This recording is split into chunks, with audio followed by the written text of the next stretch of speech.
মার্কিন ইসরায়েলি যৌথ অভিযানের জবাব দিতে দূরপাল্লার মিসাইল হামলার পরিধি বাড়িয়েছে ইরান। ইসরায়েলের বিভিন্ন শহর লক্ষ্য করে ছুটছে মুহুর্মুহু মিসাইল।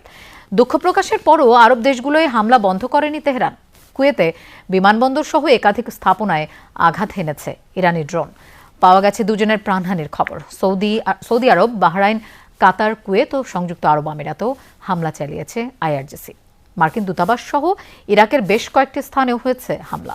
আগামীর অগ্রগতির ভিত্তি আনোয়ার ইস্পাত, স্ট্রংগেস্ট স্টিল সিন্স 1978।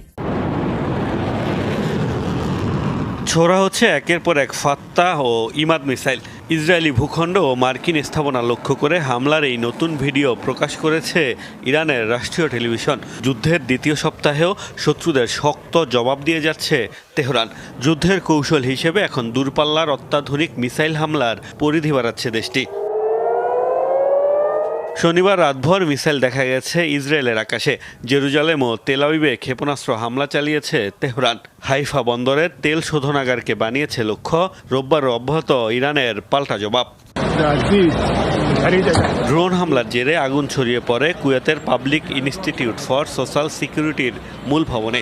বিমানবন্দরে জ্বালানি ট্যাঙ্ক লক্ষ্য করেও ড্রোন ছুড়েছে ইরান। কুয়েতের দাবি, দায়িত্ব পালনকালে তেহরানের হামলায় প্রাণ গেছে তাদের দুই সীমান্তরক্ষীর। দেশটির আরিফ জানের মার্কিন ঘাঁটিতে সফল হামলার দাবি করেছে আইআরজিসি। প্রেসিডেন্ট মাসুদ পেজেশকিয়ান প্রতিবেশীদের কাছে দুঃখ প্রকাশের পরও উপসাগরীয় দেশগুলোতে হামলা অব্যাহত রেখেছে ইরান। কাতারের দাবি, ইরানের ছোড়া 12টি ব্যালিস্টিক ও ক্রুজ মিসাইল প্রবেশ করেছে তাদের ভূখণ্ডে। 15টি ড্রোন ঠেকানোর দাবি করেছে সৌদি আরব। বাহরাইনে মার্কিন অস্ত্রের গুদামে হামলার দাবি করেছে ইরান। ড্রোন মিসাইল ঠেকানোর দাবি সংযুক্ত আরব আমিরাতেরও। বেশ কয়েকটি হামলা হয়েছে ইরাকে।